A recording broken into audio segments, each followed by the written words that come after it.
If you want to get a really world-class argument going on with people, mention the current NASCAR point system. And if you ask 10 different people, you get 10 different opinions, Brad Gilley. But I'm saying this to say this. Right now, I think Corey Heim in the NASCAR Craftsman Truck Series with 8 wins. Connor Zilisch has 9, technically. Plus the car has another win with Denny Hamlin driving it. They almost make an argument for a season-long point system because it just feels like, this is just me, but it feels like to me, if they don't win the championship, something feels hollow. See, I like the playoffs format, and I get that everyone has their own opinion, and I respect that. This is mine. I like the playoffs format because it encourages great moments, and it encourages people to step up in great moments. Other sports have a playoffs format, and I know that angers people. We don't want to compare ours to other sports until it supports your argument, then you will. But my point in this point, no pun intended, or maybe so, is that you go back and look at last year. You look at what happened at Homestead Miami Speedway, the round of 8. Tyler Reddick passes Ryan Blaney on the last lap. I think those great moments happen. Then Ryan Blaney goes back the next weekend and wins Martinsville. Guess what happened at the end of the regular season? How memorable was William Byron's regular season championship that he clinched a week early? Who watched the last 2 IndyCar races of the season after Alex Palou clinched the championship with 2 to go? To me, that's not as exciting. You're missing my point. I'm not arguing in favor of a season-long point system. Oh, okay. All right. I am saying that it feels vacant if these guys don't go on and win the title. See, I don't know that it does because they didn't if they don't, they wouldn't have stepped up in that great moment.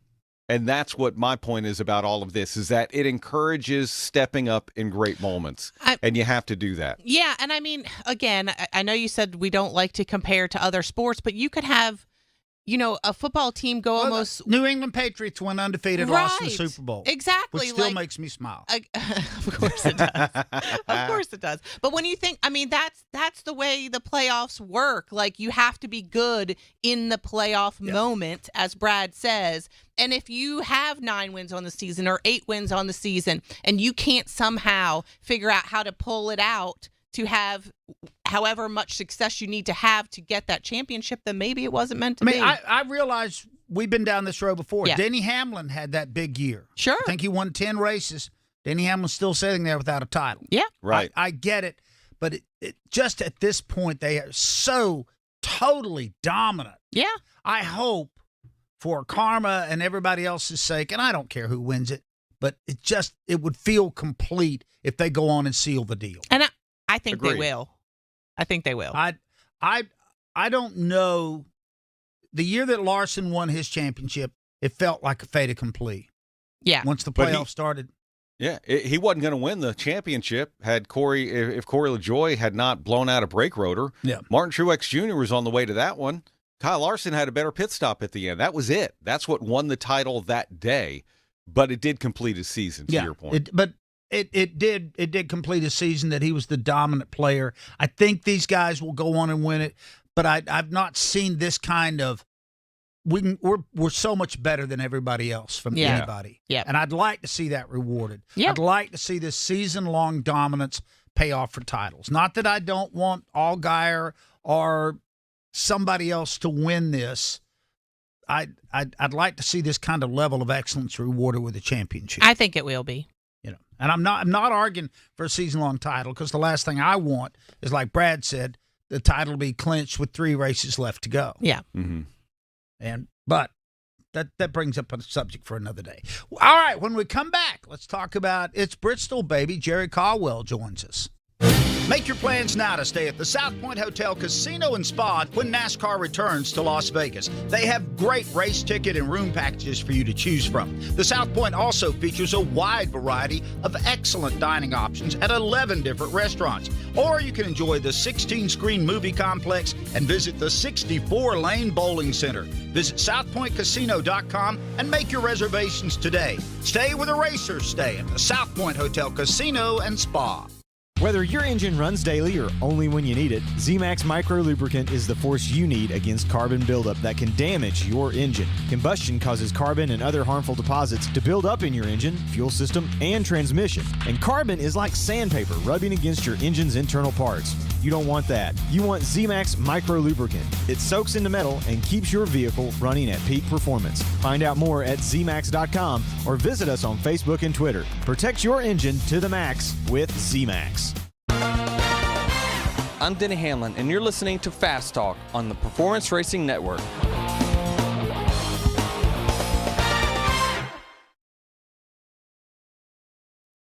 It's hard to believe in this day and age in the United States of America that children are hungry. Our time on this planet is short. We have to give back to those in need. Every child has a chance, no matter what obstacles they may encounter. Never have we been taxed more as a society to help kids the way we are right now. At Speedway Children's Charities, Our mission is simple. help every child we can. Because all children Deserve joy And hope. and love. I'm PRN's Doug Turnbull, co-host of the 5 to Go podcast, a weekly deep dive into 5 motorsports issues. Devin Kupka gives the Gen Z view. One thing that I've never seen before, when the cars got 4 wide, everybody stood up cheering. And championship-winning mechanic Dan Elliott leans on his decades in the garage and promoting. Unless everybody is aware of the rules, then no, it's not fair for everyone. Listen to the 5 to Go podcast on GoPRN.com and subscribe on Apple and Spotify.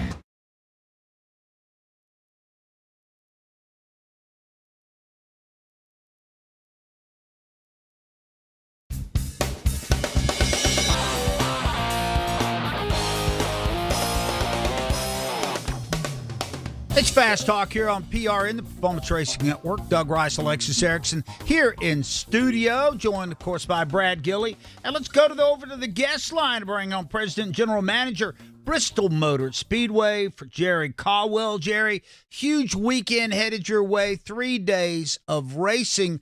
But before you get ready to go racing, all right, I'll go ahead and say it. You have to clear the bases at Bristol. Nice. Thank you. That's free, by the way. Way to go, Doug.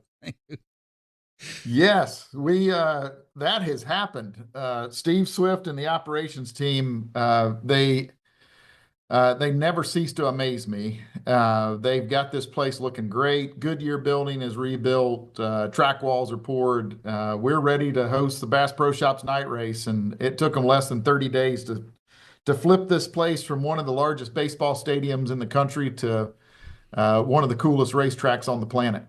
You know, one of the things that I think is really cool about this weekend, Jerry, is that finally all 3 national series are going to be in playoff races. And that kind of ups the ante a little bit.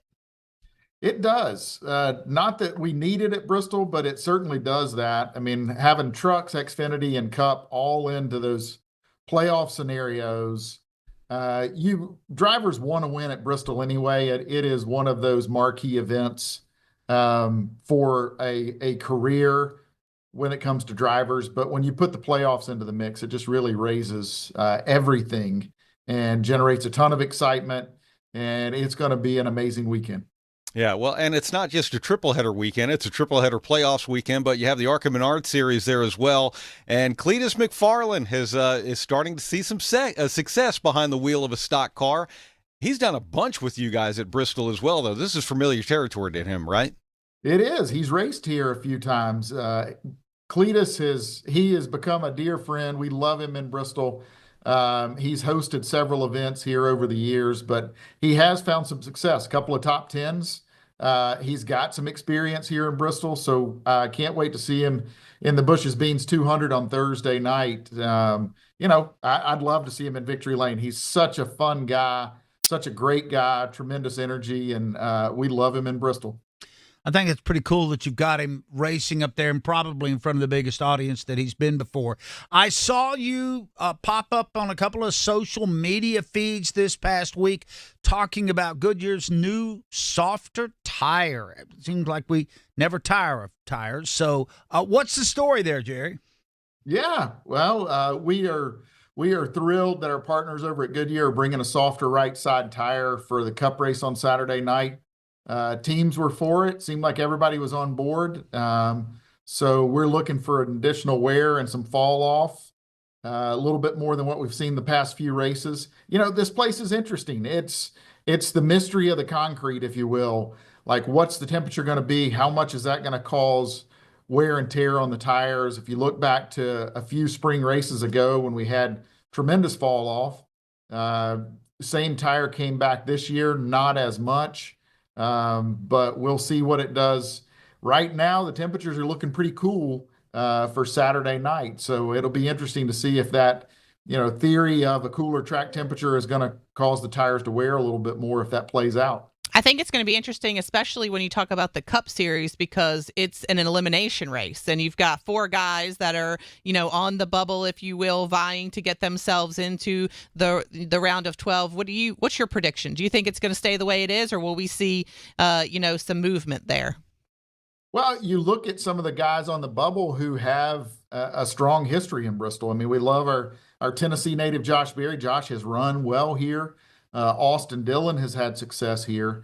So those guys, put it all on the line. If that wear and tear on the tires comes into play, do they push their luck and take some chances, and can it play out for them? I think Austin runs well here. I could see him moving himself back up, but who knows? It's Bristol, and we'll wait and see what takes place on Saturday night. Well, Jerry, as we get ready for all of this, there's a lot of things going on at your place, but I did want to talk about y'all's connection to the birthplace of country music, which not everybody knows. You roll into Bristol, there's a big sign there. It is the birthplace of country music, and you've got a major country music act rolling in to give you a pre-race concert. We have tremendous roots here in Bristol. I mean, it's where country music was born back in 1927. We're super proud of that. We have a Smithsonian Museum, Birthplace of Country Music Museum in Bristol. Love hosting these country music acts around our race weekend. We'll have our buddy Tim Duggar on Friday night, but Chris Jansen will be joining us on Saturday night. He's wonderful artist. The pre-race show is always something special here in Bristol, so I know the fans are going to love that. I like to say that Bristol's like State Fair meets a country music festival meets NASCAR all wrapped into one, and we know folks are going to love it. One of the coolest things that I love about Bristol is that the drivers get to pick their intro song. Are there any stragglers? Has everybody already submitted their song? What's the procedure there? Well, we're always having to hunt down a few, and we threaten to make up Man, I Feel Like a Woman is their intro song if they don't get it to us, or some other silly song. But they're always such special driver intros. Fans love that. It's a great way to open up America's night race, and then having our friends at MRO and the NASCAR drivers and team members, kids, singing the national anthem is always something special. It is really cool. Hey, look, the fan zone at Bristol is legendary, Jerry. So many cool things have happened there, and we have some cool things happening there this weekend. In fact, you can take in more than just NASCAR, right? Well, there is so much to do. It is jam-packed. We were going over it again this weekend. So many options. We're going to have a big game here in Tennessee this weekend. It's going to be Tennessee versus Georgia. So we want to make sure that all the Tennessee fans that are going to come out to the race are here to enjoy that. We can all watch it together. Our friends at Bud Light, we're doing a Bud Light football zone down in the fan zone area Saturday at 3:30. All the fans can come together and watch some football. We've got the fan zone stage, lots and lots of driver interviews. Our buddy Kenny Wallace and John Roberts, and they're always fun to watch. You never know what they're going to do. Trackside Live. So lots and lots of options for fans to come and enjoy. Come out early, bring your friends and family. It's going to be an amazing weekend. It's a triple header shoved into 2 days of entertainment, Friday and Saturday. Jerry Caldwell, let folks know how they can purchase tickets to be up there at the Last Great Coliseum. Well, we'd love to have you. BristolMotorspeedway.com is the best option. 423 Bristol. Right now, it's looking like a beautiful race weekend. It's going to be cool in the evenings and beautiful during the day. Bring the kids out. Kids are free 12 and under on Thursday and Friday and only $10 on Saturday. So super affordable for the whole family. It's going to be a great weekend of fun. Weather looks perfect. High both days, 78. The lows at night down in the low 50s. Take a light jacket and get ready for some hot action at Bristol Motor Speedway. Jerry Caldwell, we wish you and all the folks up at BMS a great weekend. Thank you, guys. Have a great weekend. All right, Jerry Caldwell, make sure you grab your tickets and get up there. It'll be a lot of fun under the lights at Bristol Motor Speedway. This is a consumer warning for men in our audience looking to buy generic versions of the blue or yellow pills online. Be very careful. Many of these products may be completely ineffective. Our research team has found versions of these blue and yellow pills for the remarkable price of about $1 a pill. They have a success rate as high as 87% to help men with erection issues. And remember, with a price as low as $1, you'll get more bang for your buck. Call now and we can confidentially ship your order with no questions asked. Call now to learn how to get our versions of the blue or yellow pills for about $1 a pill. Call now and ask for express shipping to get your package in days. 800-245-4816. 800-245-4816. 800-245-4816. That's 800-245-4816. Call Pharmacy Shop now. I'm Alex Bowman, and you're listening to Fast Talk on the Performance Racing Network.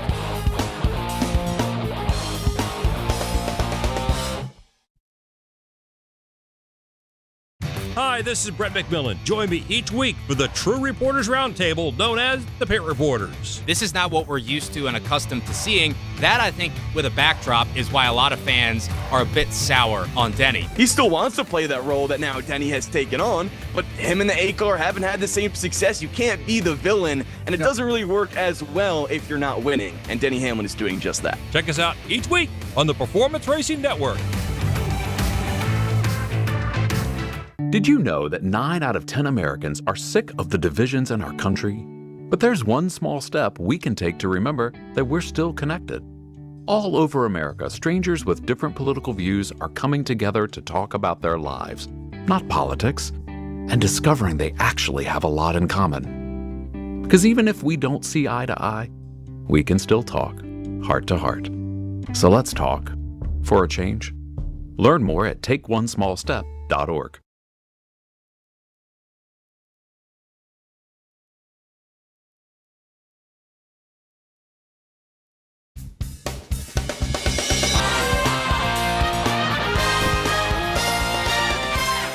Before we jump into our green flag, black flag segment, because the weeks that we skip it, we hear about it, you and Brad Gilley get together in a day or so and chat with all the top Xfinity drivers, don't you? Yeah, tomorrow, actually. As we know, Bristol is the kickoff for the Xfinity Series playoffs, and so lucky for us and a bunch of other folks, we get to chat with them and see what their feelings are before they ride off into the 2025 playoffs, and hopefully everybody's in good spirits. I like that we get to talk to them before the first race and not after, because I feel like we'll probably get full cooperation.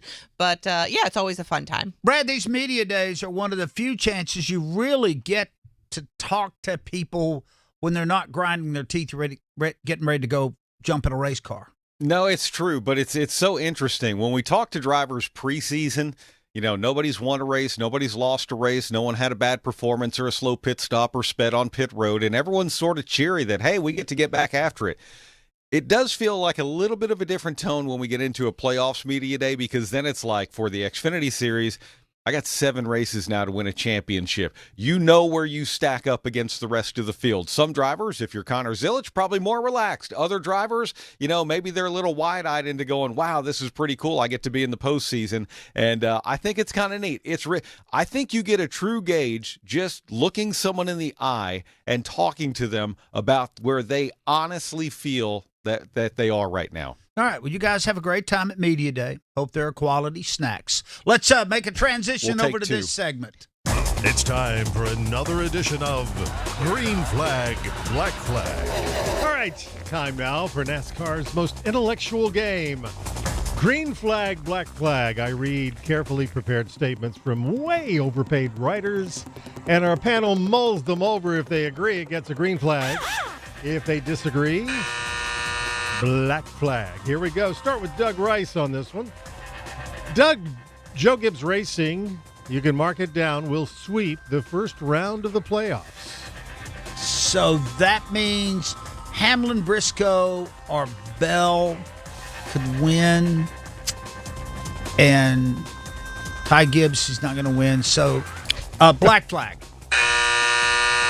Black flag. Wow, I'm actually going to go green flag because I feel like Denny Hamlin is going to go out and win again back-to-back Bristol. We have a split, Brad Gilly. I will side with Alexis Erickson on this. Green flag. They're going to sweep it. Maybe it's C. Bell's turn. Wouldn't that be interesting if you go Chase Briscoe, Denny Hamlin, and Christopher Bell, and all three Joe Gibbs playoffs drivers win in the first round? All right. Alexis Erickson, here we go. Denny Hamlin is going to have 61 wins by the end of the year. I'm going to say green flag. Yeah, I am, because I think, like I said, I pick him to win tomorrow, this coming weekend at Bristol. I want it here so bad. Yeah, I hope that it's tomorrow. I think he's going to win Bristol, and then if you look at the rest of the schedule, there are a lot of tracks that line up really well with what Denny Hamlin and Joe Gibbs Racing can do. So, yeah, I'm going to say green flag. All right, Brad, 61. I'll say black flag. Ooh. It might be 62 or 63. Might be more than that. Okay. The key in all of that, though, is that one of those happens at Phoenix. That's true. Well, you know what mirrors Phoenix pretty well. That's Gateway. Yep. So it just in this year, you said it earlier, Alexis, it would be delicious irony if Denny Hamlin, the guy that's suing the sanctioning body, wins the championship. Oh boy, would it be ever? Yeah. Did you give it a green flag or a black flag? I didn't hear. Green flag. Why not? Yeah. You said it would be nice. Okay. Nice. All right, here we go. Let's go to Brad Gilly on this. And this Toyota is now the manufacturer to beat for the title. Green flag. I feel like the last 3 seasons it's been Team Penske, and I know we have a very small sample of just 2 race weekends. Fact of the matter is they put 6 cars in the top 10 at Gateway, and not only that, but they've won both poles, taken up 3 of the 4 front row starting spots that we've had. Yes, I think Toyota has now surpassed Ford as the playoffs manufacturer of dominance. Okay, Doug Rice. Back-to-back weeks, 6 cars in the top 10. Darlington, and then at Gateway, I'm liking what I'm seeing out of the Toyotas. Maybe a Toyota year. Yeah, unanimous. I'm going to go green flag, too. I think for me, obviously the results are the results, but I also heard that Joey Logano got out of the car yesterday and was asked about the Toyotas and said, yeah, we basically need to be mistake-free the rest of the way and have the Toyota drivers make a mistake for us to be able to catch up. So I think that speaks volumes. All right. Oh, bonus statement, toss up here. Here we go, Doug Rice. I'm not ready for pumpkin anything until Thanksgiving. I have to black flag. My wife spent the last weekend decorating the house for fall, and that includes pumpkin spice coffee creamer in the door of the refrigerator. It's in the fridge already. So despite what I want or not, fall has fallen at the Rice house. So bring it on. Bring on the pumpkin spice, the pumpkin latte, and the pumpkin pie. So Alexis. Ask me the question again. Okay, I'm not ready for pumpkin statement. anything until Thanksgiving. Me personally, yes, I'm going to say green flag. But I'm also going to say if pumpkin spice stuff makes you happy, I don't know why that seems to be such a controversial topic. If it makes you happy and you love it and it brings you joy, I hope you get it in June or July. Yeah. I don't personally love it that much. But for the people that do, have it whenever you want it. Go for it. Yeah, Brad. Yeah, green flag, I guess, right? Too much pumpkin. Hey, look, have it whenever you want. You just don't have to constantly tell everyone. Yeah. It's okay. That's the problem. Pumpkin spice is not for me, except for the pumpkin ale we will get in New Hampshire next weekend. Ooh. Well, that Yeah. totally contradicts what you just said. Is that the place that has the pumpkin ale with like the brown sugar around the rim? Shipyard, The, right? the sugar and cinnamon around the rim. Yeah, instead of tahini or salt. That's worth spending a weekend in New That's England. a green flag. Pumpkin spice, all the other stuff, like I said, I think what annoys people is for the people who do love it, they need to make sure everyone else knows they love it. Well, I think constantly. I think it's because you only can get it seasonally.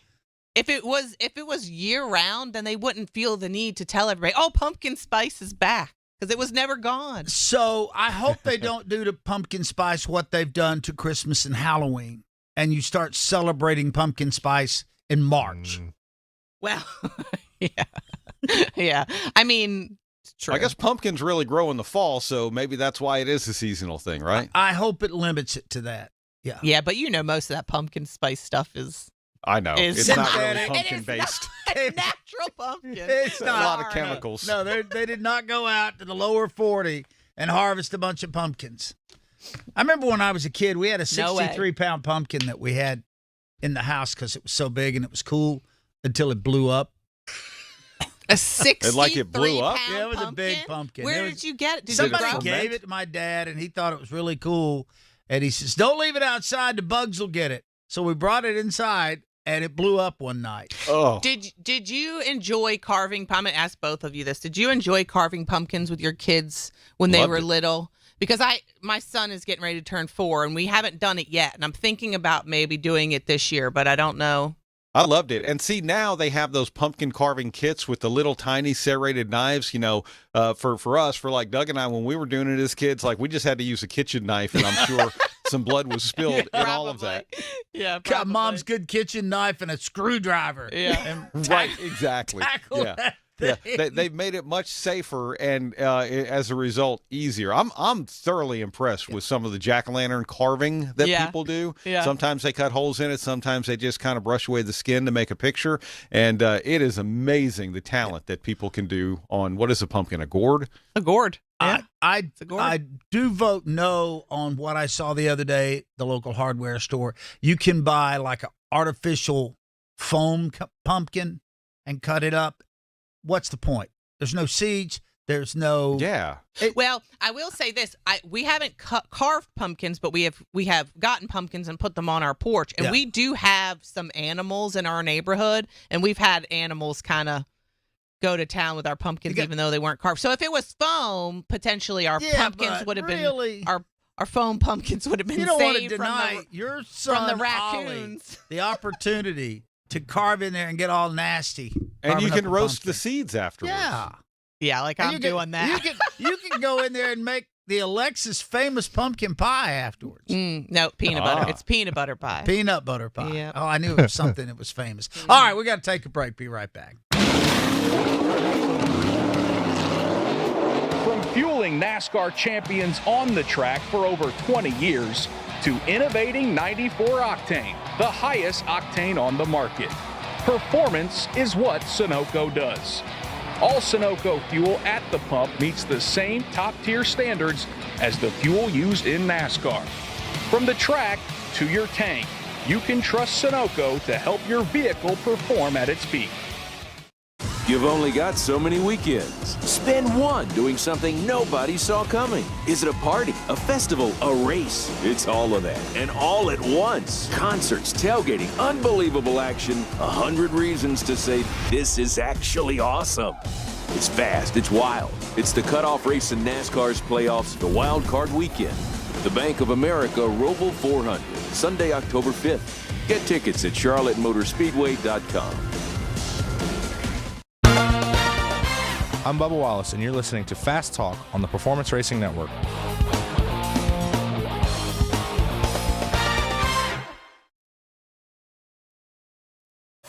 Whether it's skating around the racetrack on a set of rollerblades or turning laps in a Legends car, join JC Fickenshire on JC's Garage. All it takes is one win, and that one win can completely clear the driver's mind. I could even see it happening if Todd Gilliland wins a race or Noah Gragson wins a race, Zane Smith wins a race. These guys are guys who are just searching for one win, one chance. JC's Garage, wherever you listen to your favorite podcasts.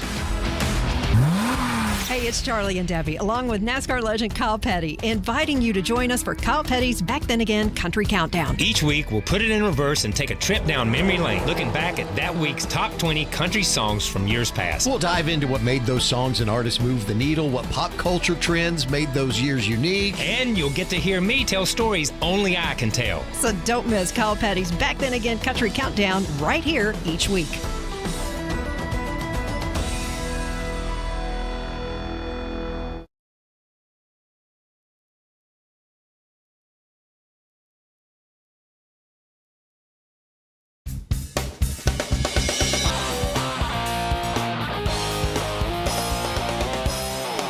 Need to thank Jerry Caldwell from Bristol Motor Speedway for taking time to be on the show. And if you have never treated yourself to a weekend at the last great Coliseum, do that. That's a really high list item. The place has great sight lines, not a bad seat in the house. Usually the shows are pretty exciting. So Friday and Saturday night at Bristol, if you can, make your way over there, especially if you have never been. Time now for us to do this. One last thing. And per usual, we will swing down to our Fort Worth Annex and bring in Brad Gilley. You know what? This is like one of the best times of year. Even here in Texas, we woke up to a cool morning on Sunday, which was really nice. But it's the best time of year for where the NASCAR schedule goes. And talking to Jerry Caldwell about Bristol, both Jerry and Doug mentioned it. Weather is going to be beautiful this weekend. It'll be nice and crisp at night, and it's going to be beautiful during the day. And I think next weekend we get to go up to New Hampshire, back in the playoffs for the first time in a while, and we'll see the leaves turning color and all of those good things. So my point is I always like to talk about every one of these NASCAR tracks being some sort of destination place. I love Eastern Tennessee, Western North Carolina. I love going up to New Hampshire. You know, after that, you can go to Kansas in the Midwest, go to Charlotte in the Roval. There are a lot of cool races on the schedule. Go. Buy your tickets. Nothing will ever replace the at-track experience. Very, very well said. I've already been kind of passionate on the show about pumpkins, so I'm going to Love that. I'm going to stick to the news. One thing that we didn't get to talk about today, and that's Haas Factory Team announcing this past week that they're going from Ford to Chevrolet in 2026, and they're going to have a technical alliance with Hendrick Motorsports. You look at Cole Custer, where he is at in the standings right now, 33rd. I think that's going to be something that will hopefully boost that team. I know, they had a rough year last year with the split and everything that happened, and then this year they weren't able to do, I think, anywhere near what they were hoping to do. So we'll see what Chevrolet does for them moving forward. We talk a lot about the playoff format. Here's the essence of the playoff format in the sense if you're a team.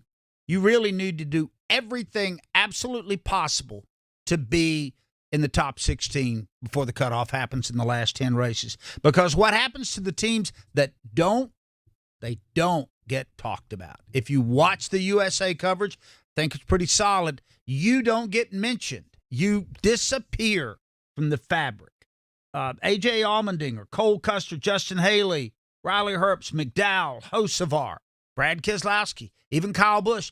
About the only time he got mentioned is when he got turned around. Alexis, the pressure to make that top 16 is so important, not just for a chance to run the title, but to extend your lifespan in the public eye. Yeah, it's interesting. We were talking about this in the break, and I immediately thought of the year that Blaney won the title and Ross Chastain won the race in Phoenix, and how so many people forgot that Blaney didn't win the race, and they didn't, they don't know that was a non-playoff team that won the race that day. So yeah, I mean, you're right. You're basically an afterthought. Yeah, if you don't make that cut, which gives you the shot to win the title, that has to be priority one at the start of every season. Guys, we got less than a minute. Brad Gilley, we're headed to Bristol, the Cup Show. You really think it's a Denny duo?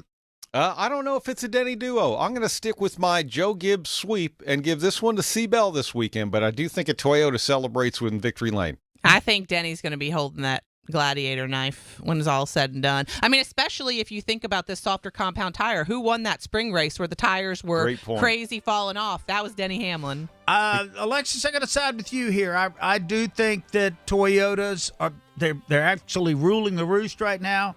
And Denny goes up there and gets number 60 this weekend. So we'll see how all of this plays out. By the way, you can catch all the action from Bristol Motor Speedway right here on PRN, the Performance Racing Network. Back with more Fast Talk next week. Fast Talk was presented by Toyota. For the latest Toyota Gazoo racing information, visit tgrna.com. And by Sunoco. From NASCAR to your car, Sunoco Fuel helps your car reach peak performance. This is PRN, the Performance Racing Network.